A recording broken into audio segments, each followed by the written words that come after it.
दर्शितमयेन तस्मै श्री गुरुवे नमः। वसुदेवसुतं देवं कंसचारूणमर्दनं देवकी परमानन्दं कृष्णं वन्दे जगद्गुरुं। कृष्णाय वासुदेवाय हरये परमात्मने प्रणतक्लेशनाशाय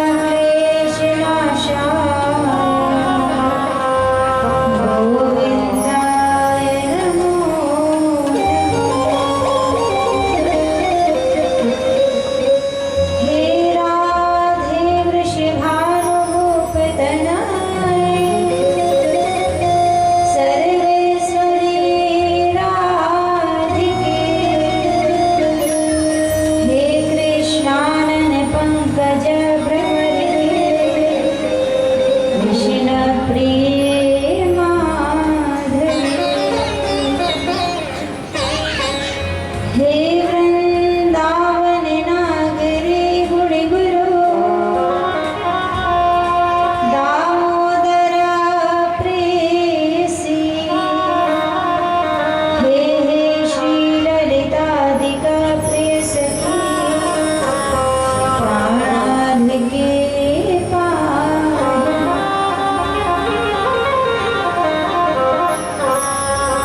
रामाय रामभद्राय रामचन्द्राय वेधसे रघुनाथाय नाथाय सीताय पतये मनोजवं मारुततुल्यवेगं जितेन्द्रियं बुद्धिमतां वरिष्ठं वातात्मजं वानरयूथमुख्यं श्रीरामदूतं शरणं प्रपद्ये। श्रीरामदूतं शरणं प्रपद्ये। बोले श्री वाके बिहारी लाल की श्री राधा रानी सरकार की श्री राधा रामचंद्र भगवान की श्री हनुमान जी महाराज की श्री शंकर भगवान की श्री सद्गुरुदेव भगवान की बाबा तुलसीदास जी महाराज की जय जय श्री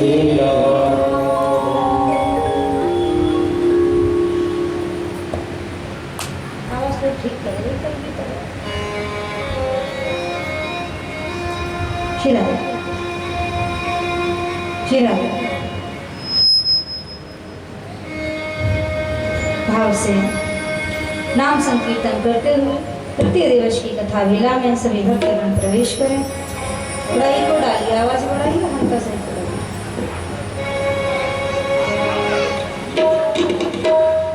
सादा बोल रहे हैं।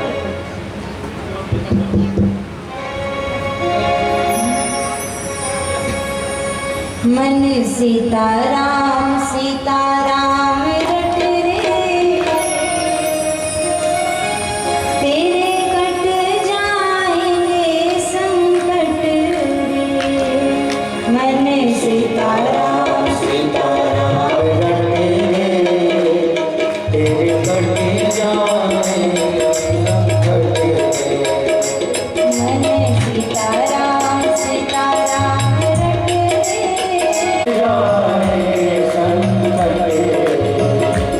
तेरे कट जाएंगे संकट रे। तेरे कट जाएंगे संकट रे।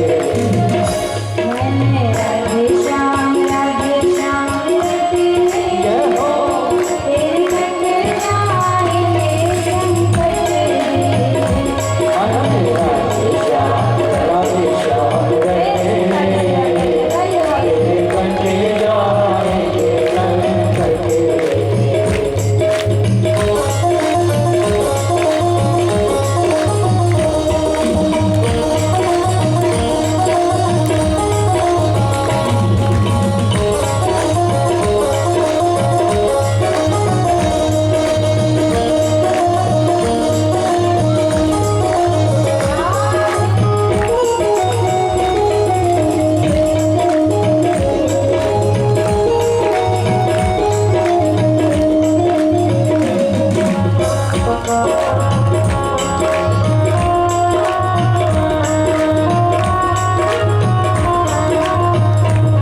बोले श्री रामचंद्र भगवान की श्री जय हनुमान जी महाराज की जय श्री सद्गुरुदेव भगवान की जय श्री यज्ञ नारायण भगवान की जय श्री सिद्ध बाबा महाराज की जय श्री शंकर भगवान की जय जय जय श्री राधे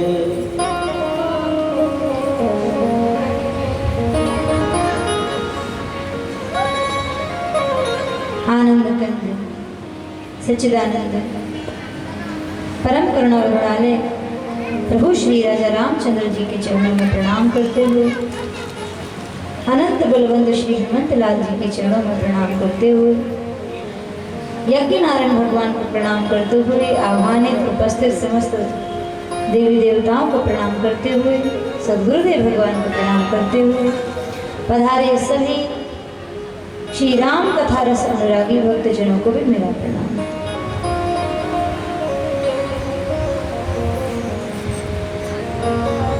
पतित पावनी कलिमल हारिणी परम मंगलमय करने वाली श्री रामचरितमानस जी की कृपा छाया में बैठकर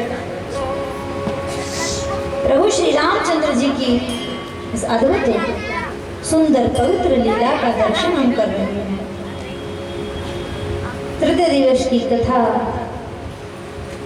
समस्त श्रद्धा राम श्री महावीर मंदिर समिति एवं खंडेलवाल परिवार की ओर से प्रभु के चरणों में यह भव्य आयोजन समर्पित प्रतिवर्ष की भांति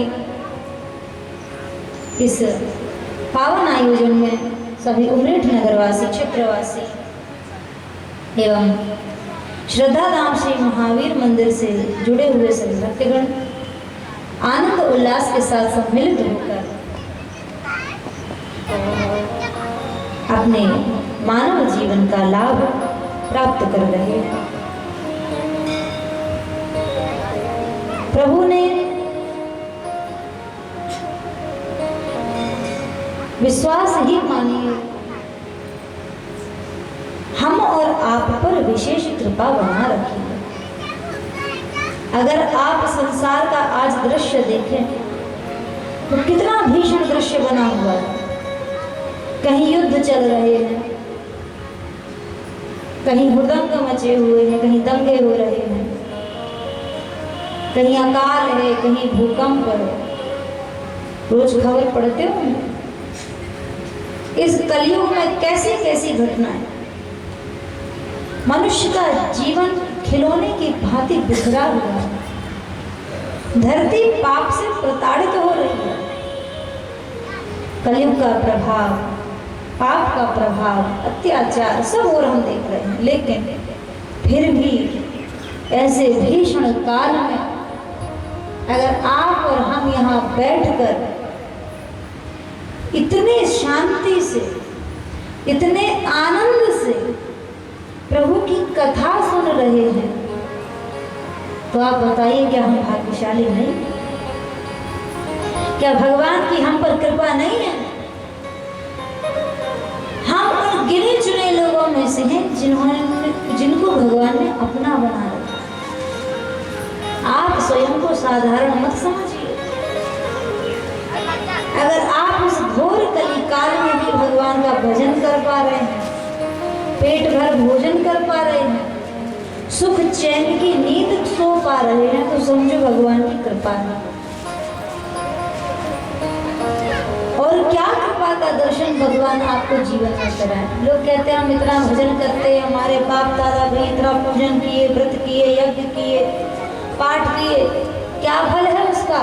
यही फल है उसका कि आप सब यहाँ बैठकर शांति से भगवान की कथा सुन रहे हैं, बिना किसी संस्कार के, बिना तप के। जीवन में शांति नहीं है। ब्रह्मा भी प्रकट हुए तो तप किया, नारद भी प्रकट हुए तो तप किया, शिवजी भी समाधि लगाकर बैठे रहते हैं। तभी भगवान की कृपा होती है जब प्रभु का ध्यान किया जाए। वारी मथे घृत होए की सिकता से बरु तेल, पर बिनु हरि भजन न भवतरे, यह सिद्धांत अपे।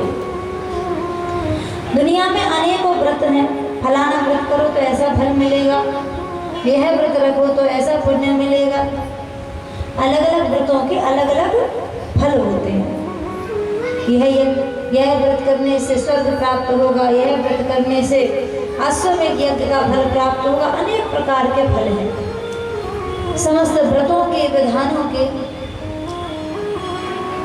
कई लोग ऐसे भी हैं जो कहते हैं हम तो धर्म बहुत करते हैं, खूब दान करते हैं, जब भी कथा होती है, यज्ञ होता है सो दान देते हैं, भंडारे में भी आटा दाल चावल दान करते हैं। कथा सुनने नहीं आते? बोले नहीं, कथा सुनने नहीं आते, कथा में हमको रुचि नहीं है, बाकी हम सब धर्म कार्य करते हैं, कथा नहीं सुनने आते। भैया खूब करते रहो, खूब दान करो, धर्म करो, पुण्य करो, सब कुछ करो, स्वर्ग मिलेगा, खूब सुंदर सुंदर गति मिलेगी, लोक मिलेंगे, परलोक मिलेंगे, पर बिनु हरि भजन न भव तरे। भवसागर पार होने के लिए तो भजन करना ही पड़ेगा। दुनिया में खूब तुमने कमाया, परिश्रम से खूब दान किया, अन्न बांटा, औषधि बांटी, वस्त्र बांटे, जल बांटा, सब कुछ किया, उसके बदले में तुमको स्वर्ग मिलेगा। कितने दिन के लिए मिलेगा? जब तक जेब में पुण्यों की पूंजी है। जैसे होटल में जाते हैं ना, तो होटल अपना घर तो होता नहीं, किराए का घर होता है। कब तक ठहरने को मिलेगा? जब तक जेब में पैसा है। जब तक जेब में पैसा है तब तक रुकने दिया जाएगा।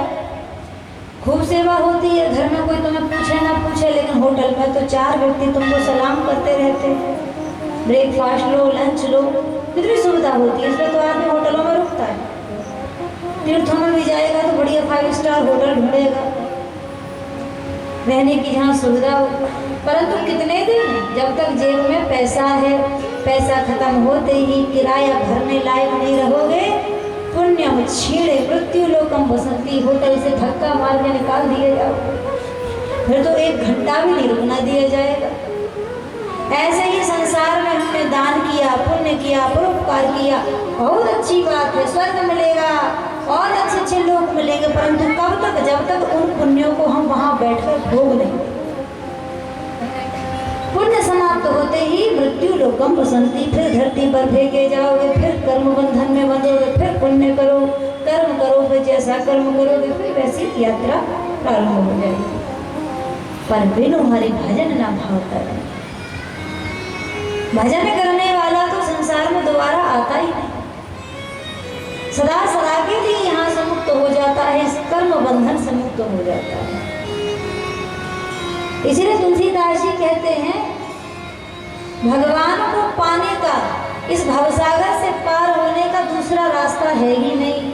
बड़े बड़े मंदिर बनवाओ, कुएं खुदवाओ, वृक्ष लगाओ, दान करो, अरे ये तो सरल चीज है।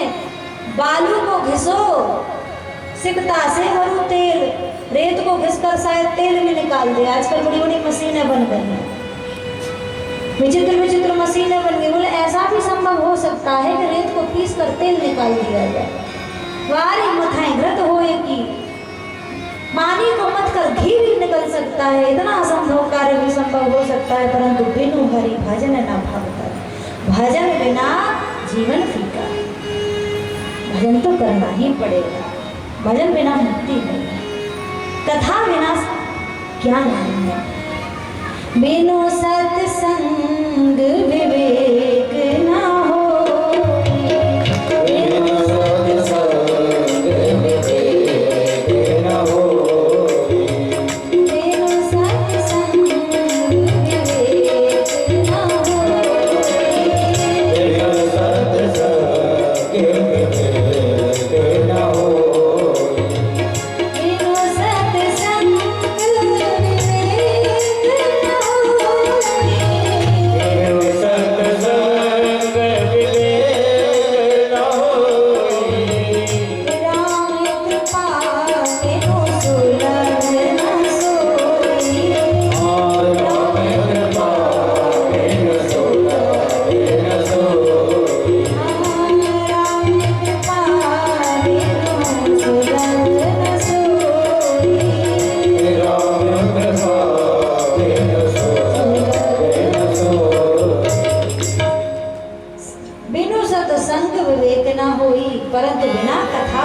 किए, सत्संग श्रवण किए, भीतर का विवेक नहीं जागे। ज्ञान में और विवेक में अंतर होता है।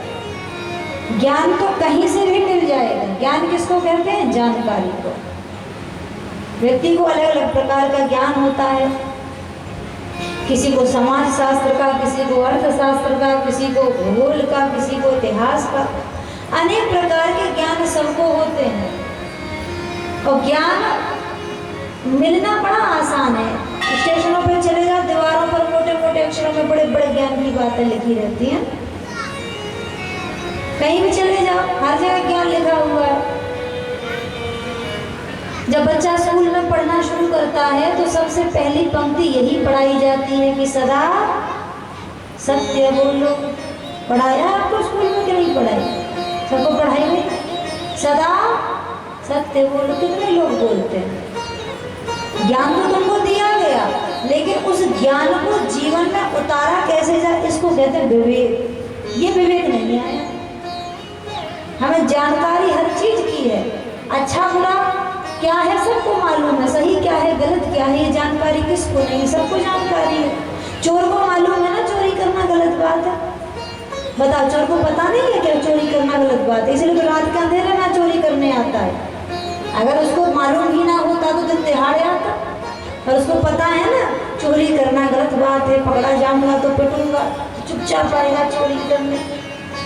जानकारी है, ज्ञान है कि ये गलत है, फिर भी कर रहा है।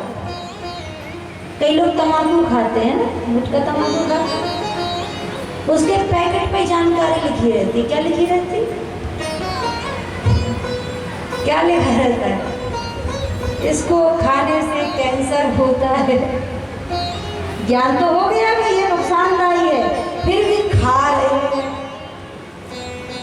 तो ज्ञान हो जाना महत्वपूर्ण नहीं है, उस ज्ञान को स्वीकार कर लेना, जीवन में उतार लेना, इसको विवेक कहते हैं। इसको बुद्धि की सामर्थ्य कहते हैं। इसी को कली का प्रभाव कहते हैं कि हमें मालूम है सही क्या है गलत क्या है, फिर भी हम गलत कर रहे हैं, फिर भी हम गलत ही कर रहे हैं। इसी को कलियुग का प्रभाव कहते हैं कि जानते हम, हमारा मन, हमारी बुद्धि बल इतना कमजोर है कि हम गलत ही किए जा रहे हैं। हमें पता है ये गलत है, फिर भी हम वही कर रहे हैं। ये कलियुग का ही प्रभाव है। और गलत से बचना, अपराध से बचना, ये मनोबल, ये बुद्धि बल, ये विवेक सत्संग से मिलेगा। ये बल आपको कथा से मिलेगा। कथा तो सुननी ही चाहिए, सत्संग तो करना ही चाहिए। कथा हमारा साहस बढ़ाती है, हमारा बल बढ़ाती है, हमारे हृदय को विशाल करती है, हमारी बुद्धि को विशाल करती है। भगवान की कथा, सर्वशक्तिमान प्रभु की कथा हमको भी शक्तिमान बनाती है, हमको भी सामर्थ्यवान बनाती है। कथा प्रसंग में हम सभी प्रयागराज में बैठकर याज्ञवल्क्य जी के मुख से पावन कथा को श्रवण कर रहे हैं। कथा में मैंने बताया पहला घाट है शरणागति घाट, जहाँ पर तुलसीदास जी ने कथा लिखना प्रारंभ किया। शरणागति घाट से कथा चलकर आई प्रयाग में कर्मकांड घाट तक, जहाँ भरद्वाज राखे पद टेकी, याज्ञवल्क्य मुनि परम विवेकी। याज्ञवल्क्य ऋषि जी को आसन पर बिठाकर भरद्वाज ऋषि ने प्रश्न किया, महाराज राम कौन है? ये प्रश्न जब भरद्वाज ऋषि ने किया है तो सबसे पहले शिव कथा याज्ञवल्क्य जी ने श्रवण कराई। कल विस्तार से हमने भगवान शिव की कथा श्रवण की। माँ भगवती का दक्ष के यज्ञ में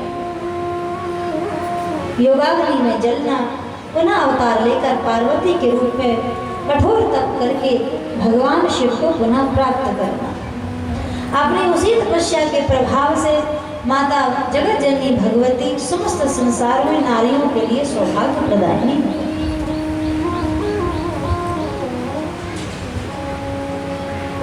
भगवान शिव का मैया पार्वती का विवाह हुआ और शिव जी मैया पार्वती के साथ कैलाश पर्वत पर विराजमान हुए। जब वहीं शंभु कैलाश ही आए, सुर सब निज निज लोक सधाए। कैलाश पर भगवती मैया के साथ भगवान विराजमान हुए। समस्त देवी देवता अपने अपने लोक पधारे और भगवान शिव और मैया पार्वती के गृहस्थ में 2 संतानों का जन्म हुआ। प्रथम उत्पन्न हुए कार्तिकेय जी, जिन्होंने तारकासुर का वध करके देवताओं को सुख प्रदान किया, और दूसरे पुत्र के रूप में भगवान गणेश का अवतार हुआ। ऐसा भी वर्णन है कि जब शिव पार्वती जी का विवाह हुआ तो शिव पार्वती के विवाह में भी गणेश पूजन हुआ। अब आप कहोगे कि गणेश जी तो शादी के बाद पैदा हुए, तो पहले पूजा कैसे होती? कई लोग प्रश्न करते हैं। गांव में अगर कथा करने पहुंच जाओ तो शहर वालों को तो कथा सुनाना सरल है, गांव वालों को कथा सुनाना ज्यादा कठिन है। गांव वालों की बड़ी बुद्धि चलती है, ऐसे ऐसे प्रश्न लेके आएंगे। एक बार एक पंडित जी एक गांव में कथा करने गए, बड़े विद्वान थे पंडित जी, व्याकरणाचार्य, न्यायाचार्य, साहित्याचार्य, बड़ी बड़ी डिग्रियां, और बड़े विद्वान पंडित जी कथा करने आए। तो गांव का एक व्यक्ति आया उनसे मिलने, बोले आप कथा करने आए हो? बोले हाँ हम कथा करने आए हैं। सुना है बहुत बड़े विद्वान है? बोले हाँ। तो बोले कथा करने के लिए विद्वान होने की आवश्यकता तो पड़ती नहीं। बोले क्यों नहीं पड़ती है? शास्त्रों का अध्ययन हो, पुराणों का अध्ययन हो, व्याकरण आती हो, साहित्य आता हो, तब तो कथा कह पाओगे। बोले कथा में है ही क्या? क्यों? तो उसने कहा राम कथा तो हम भी कह लेते हैं। बोले सुनाओ तुम कैसे कह लेते हो? तो उस व्यक्ति ने कहा एक राम हते एक रावण ना, एक राम हते एक रावण ना, एक क्षत्रिय एक बामन ना, उनने बिन की नार हरी सो उनने बिन की नाश कर। इतनी सी थी बात करना, तुलसी लिख गई पोथन में, लो हो गई राम कथा। इतनी सी तो बात है। तो राम कथा, भगवान की कथा बड़ी विचित्र है, विद्वानों के लिए कठिन है और साधारण लोगों के लिए बहुत सरल है। तो बड़े बड़े प्रश्न लेके लोग आ जाते हैं। एक प्रश्न बड़ा प्रचलित है कि सुदामा जी के पिताजी का क्या नाम था? ये आपको कई जगह सुनने को मिलेगा।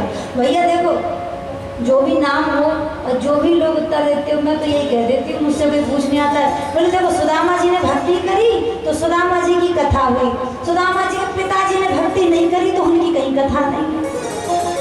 यश तो उसी का फैलेगा ना जिसका कर्म अच्छा होगा, भक्ति करेगा तब करेगा। और सुदामा जी के पिताजी ने ऐसा कोई कार्य नहीं किया कि कहीं कथा लिखी जाए, सो उनका नाम कौन बताए? सुधा जो भजन करेगा, जो भक्ति करेगा, उसी का यश होगा, उसी का यश होगा।